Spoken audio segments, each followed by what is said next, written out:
जय भीम। साहिब सद्र से इजाज़त चाहता हूँ। दरअसल सदारत एक ऐसी शख्सियत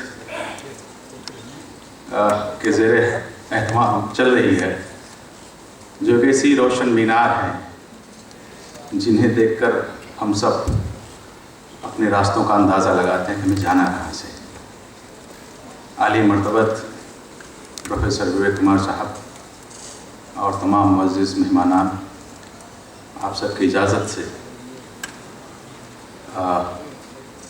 दो चार बातें भी कहना चाहता हूँ कि ये 5 का शुमारा इंसानी ज़िंदगी में बड़ी अहमियत रखता है। जब मैं 5वीं दर्जा में था तो हमारे मौलवी साहब एक किताब पढ़ रहे थे उर्दू में, तो मैंने कहा हज़रत क्या पढ़ रहे हैं? तो उन्होंने मेरे शहर प्रतापगढ़ के एक बहुत बड़े शायर जलील मानीपुरी साहब के 4 मिसरे पढ़े कि कुछ यादगार शहर सितमगर ही ले चलें, आए हैं इस गली में तो पत्थर ही ले चलें, इस शहर बेचराग में जाएगी तू कहाँ, आए शबे फिराक तुझे घर ही ले चले।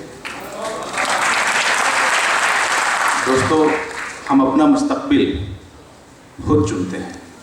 आज हम जो हैं उसको हम कहीं ना कहीं माजी में चुन चुके होते कि हमें यही होना है। हमने भी वही पूरी पत्थरों को चुन लिया। उन 4 मिसरों का नशा इस कदर तारी रहा जहन पर कि मैं शायर हो गया। और उन्हीं पत्थरों का इंतखाब मेरे अजीज़ दोस्त अशोक दास साहब ने भी किया। मैं उनको मुबारकबाद पेश करता हूँ। कोई सरकारी नौकर हो सकते थे, किसी पहाड़ में जाके फ़ोटो खिंचवा सकते थे और किसी होटल में खाना खाते हुए फेसबुक पर डाल सकते थे, लेकिन उन्हें पत्थरों को चुना। और पत्थर जब अपने मकाम पर पहुँचता है तो वो खुदा हो जाता है। एक बस तू ही नहीं मुझसे खफा हो बैठा, मैंने जो संग तराशा वो खुदा हो बैठा। तो जब मैं दुआ करता हूँ और इसे उम्मीद भी करता हूँ कि इन पत्थरों को जिनको इन्होंने मुंतखब किया है कि इसको एक मकाम तक ले जाएंगे। बहरहाल मैं शायरी की जानिब चलता हूँ। तो बात पहले कुछ अदबी शायरी सुन लीजिए, क्योंकि सूरजपाल चौहान साहब, ठीक है सर, आपका हुक्म है तो वहीं से आगाज़ करता हूँ। लेकिन उससे कबल कुछ और भी सुन लीजिए कि अभी 2 रोज़ पहले एक मुख्यमंत्री, उप मुख्यमंत्री जो सांसद भी हैं, उनको मैंने सुनाया था, वो नाराज़ हो गए थे, बोले मेरे सामने ही पढ़ रहे हैं। तिहाड़ जेल में पढ़ा था, फिर से पढ़ता हूँ। सर इजाज़त चाहता हूँ कि शिकारियों के किसी जानलेवा खेल में हूँ, शिकारियों के किसी जानलेवा खेल में हूँ, अजब नसीब है जो वक्त की गुलेल में हूँ।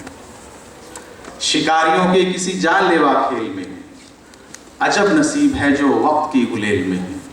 वो कत्ल करके भी बैठे हुए हैं संसद में, मैं एक रोटी चुराकर तिहाड़ जेल में हूँ।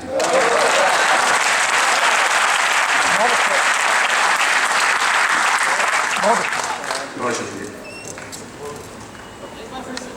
शिकारियों के किसी जानलेवा खेल में, अजब नसीब है जो वक्त की गुलेल में, वो कत्ल करके भी बैठे हुए हैं संसद में, मैं एक रोटी चुराकर तिहाड़ जेल में हूँ।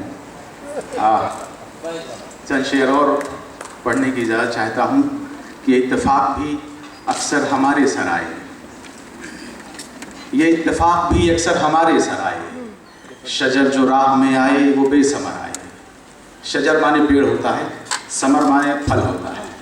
ये इत्तेफाक भी अक्सर हमारे सर आए, शजर जो राह में आए वो बेसमर आए। हसद से घूरती अपनों की बस निगाहें थीं, हसद से घूरती अपनों की बस निगाहें थीं, इसीलिए तो बुलंदी से हम उतर आए।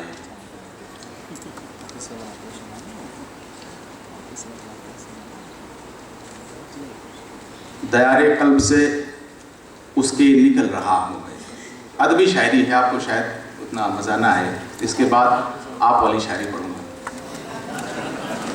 कि दयारे कल्ब से उसके निकल रहा हूँ मैं, उसके दिल से निकल रहा हूँ मैं। दयारे कल्ब से उसके निकल रहा हूँ मैं, लगे है संग के पैकर में ढल रहा हूँ मैं।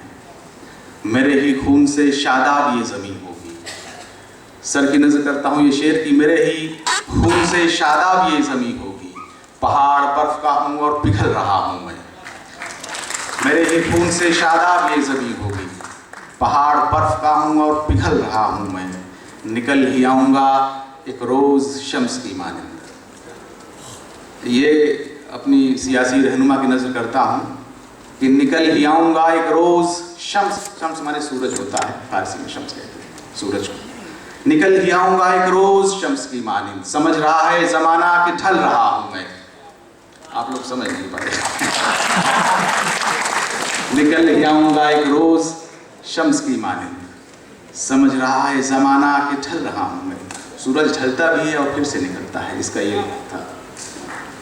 बहरहाल कांशीराम जी की एक नज़्म जी, आपके मतलब पे आ गया हजरत। दरअसल सर का ही हुक्म था कि हमारी कौम में अदब का ज़ौक़ नहीं है, साहित्य का ज़ौक़ नहीं है, तो उसमें कुछ इजाफा किया जाए। तो ये जानबूझकर हमने ये कोशिश की। आप लोग थोड़ा बहुत शुक्रिया। एक मतले से आगाज़ करता हूँ कि जो बदनुमा है नज़र में कहीं हसीन ना हो, जो बदनुमा है नज़र में कहीं हसीन ना हो, हमें करीब से देखे जो दूरबीन ना हो। दूरबीन का मतलब होता है जिसकी नज़र दूर तक है। दूरबीन आँख में लगाने वाले को भी कहते हैं, लेकिन दूरबीन जो दूर तक देख सकता है। जो बदनुमा है नज़र में कहीं हसीन ना हो, हमें करीब से देखे जो दूरबीन ना हो। अछूत होता है इंसान आपके जैसा, ज़रा सा देख लो छूकर अगर यकीन ना हो।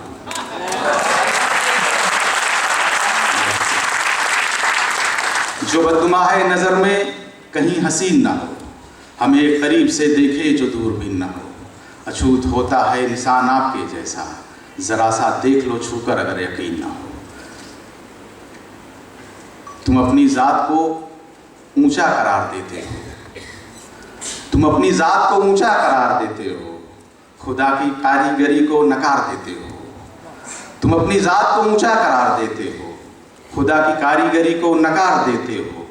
कभी बुतों को झुकाते हो सर अकीदत में, कभी बुतों को झुकाते हो सर अकीदत में, और आदमी का कभी सर उतार देते हो। तुम अपनी ज़ात को ऊंचा करार देते हो, खुदा की कारीगरी को नकार देते हो। कभी बुतों को झुकाते हो सर अकीदत में, और आदमी का कभी सर उतार देते हो। कांशीराम साहब पे आता हूँ। एक बहुत हल्की फुल्की गज़ल, मुसलसल गज़ल उसको कहा जाता है। जब एक मौजू पर कहा जाता है तो उसको मुसलसल गज़ल कहा जाता है। 2-3 शेर उसके पढ़ने की इजाज़त चाहता हूँ कि तेरे मुस्तक़बिल न बदलेंगे कभी पूजा भजन। आपके मतलब कि तेरे मुस्तक़बिल न बदलेंगे कभी पूजा भजन, देख ले कुछ और दिन तू पूज के राम और लखन। तेरे मुस्तक़बिल न बदलेंगे कभी पूजा भजन, देख ले कुछ और दिन तू पूज कर राम और लखन।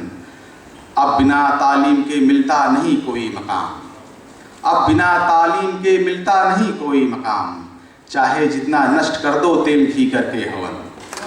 अब बिना तालीम के मिलता नहीं कोई मकाम, अब बिना तालीम के मिलता नहीं कोई मकाम, चाहे जितना नष्ट कर दो तेल घी करके हवन। और हिंदुओं के बीच में तो नीच ही कहलाओगे, हिंदुओं के बीच में तो नीच ही कहलाओगे, चाहे जितना जोर से गाते रहो शूद्रो भजन। हिंदुओं के बीच में तो नीच ही कहलाओगे, चाहे जितना जोर से गाते रहो शूद्रो भजन। बरहमन बन जाओगे तुम तो जनेऊ डालकर, बरहमन बन जाओगे। दरअसल ब्राह्मण को जब उर्दू ने अख्तियार किया, उर्दू 18 भाषाओं की मरकब ज़बान है, तमाम ज़बानों की मीठे अल्फाज उठाकर उर्दू बनी है, तो ब्राह्मण को ब्राह्मण के रूप में अख्तियार किया है, उस शक्ल में अख्तियार किया है, तो उसमें ब्राह्मण ही बांधते हैं उर्दू वाले। हम ये सब नहीं। चलिए अगली गज़ल पे आते हैं। हम लगता है गलत दिशा में जा रहे हैं। चलिए बहरहाल, मुरझाए चेहरों के भीतर इज़्तिराब जारी है। मुझे बड़ी अजीज़ है ये गज़ल। मुरझाए चेहरों के भीतर इज़्तिराब जारी है, खाक हुए अरमानों में भी जिंदा एक चिंगारी है। मुरझाए चेहरों के भीतर इज़्तिराब जारी है, खाक हुए अरमानों में भी जिंदा एक चिंगारी है। तू है तो हम भी जिंदा हैं, तुझसे है हर सांस मेरी, तेरे बदले हम मर जाएं, तुझ में जान हमारी है।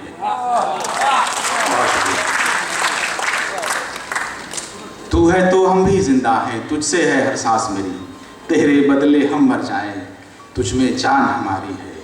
एक दलित की हालत समझे ऐसे हैं दिलदार कहाँ।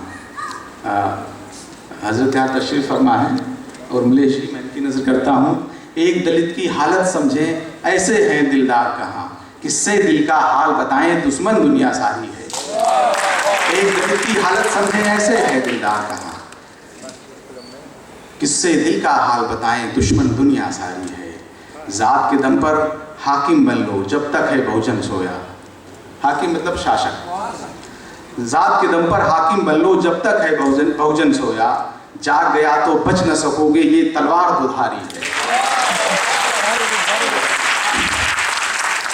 जात के दम पर बन लो हाकिम जब तक है बहुजन सोया, जाग गया तो बच न सकोगे ये तलवार दुधारी है। जो नीचा है, अब अपने कौम को आईना दिखा रहा हूँ कि जो नीचा है उसने नीचा अपने से एक ढूंढ लिया। जो नीचा है उसने नीचा अपने से एक ढूंढ लिया, थोड़ी कम या थोड़ी ज्यादा सब में ये बीमारी है।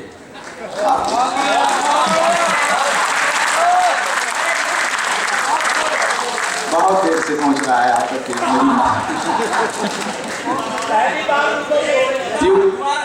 ट्यूबलाइट एक पिक्चर रिलीज हो रही है।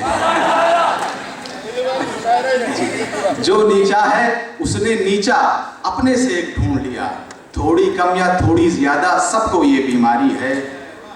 और सारे ऊंची जात बनो, ऐसी ऊंचाई का क्या काम, सारे ऊंची जात बनो। मैं जानता हूं जब मैं बहुत पहले भी मैं स्कूल में गया तो नाम लिखाया गया राजीव, पिताजी ने राजीव लिखवाया नाम, तो मास्टर साहब ने अपने नाम के आगे कोरी लिख दिया। शायद वो तरस खा गए कि चमार है तो इसके आगे कोरी लिख दिया जाए तो थोड़ा बेहतर हो जाएगा। और देखते देखते कोरी एक बिरादरी बन गई। हमसे पहले से सिलसिला जारी था, बहुत कोरी। आज एक राष्ट्रपति डिक्लेयर हुए तो वो कह रहा है ये कोली है। दैनिक जागरण लिख रहा है कि कोली है जो दलितों में लानत है, ऐसे पत्रकारों पर जो इस तरह की बातें अफवाह फैला रहे हैं और कौम को बांटने का काम करते हैं। दैनिक जागरण ने लिखा कि दलितों में इसकी तादाद 3-3.5% ऐसे कुछ है, बाकायदा उसने ये लिखा। मेरे चाचा वगैरह आज भी कोरी लिखते हैं। समाज हमारा जो है कोरी से गौतम पे आ गया है, कुछ लोग छूट गए हैं।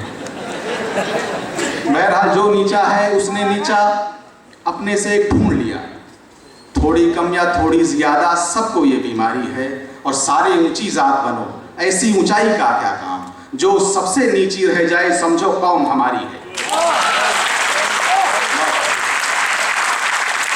सारे ऊंची जात बनो, ऐसी ऊंचाई का जो सबसे नीची रह जाए समझो कौम हमारी है।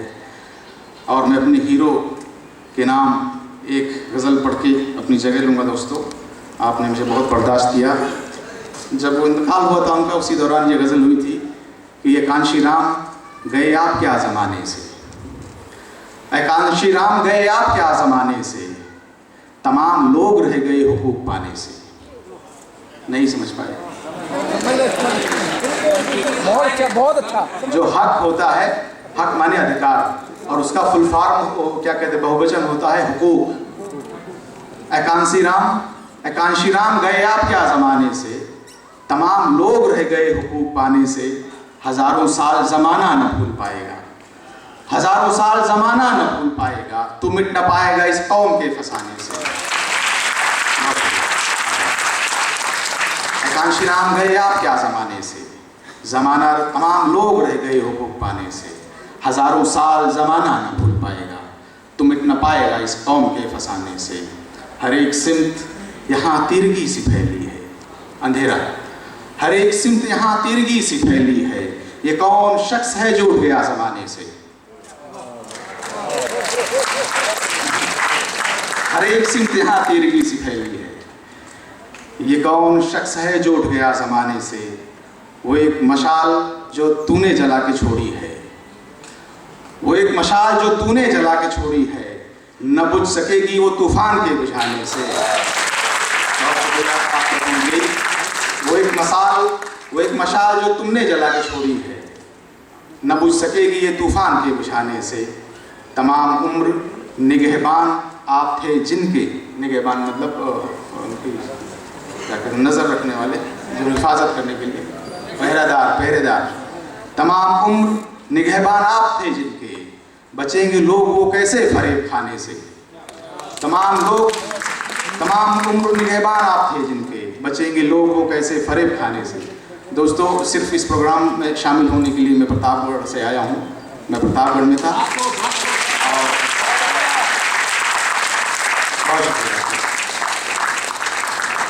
और कोई रिजर्वेशन नहीं है, मुझे जाना है बराह रास्त यहाँ से स्टेशन। और प्रतापगढ़ के एक बहुत बड़े शायर थे कैसरुल जाफरी।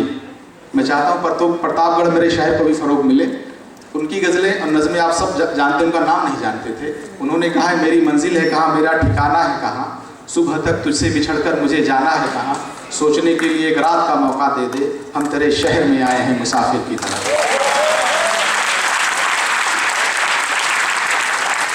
उन्हीं का एक मत्ता और एक शेर पढ़ के जाना चाहता हूँ। मेरे बुजुर्ग शायर, एक बार उनसे मुलाकात हुई, उन्होंने बोला तुम शायरी का मुस्तकबिल हो। बम्बई में मुलाकात हुई थी। उन्होंने कहा है कि कुछ यादगार शहर सितमगर ही ले चले। नहीं, ये तो जलील मानी साहब का है। चलिए बहरहाल, जहन से निकल गया। खुदा हाफिज़, जय भीम।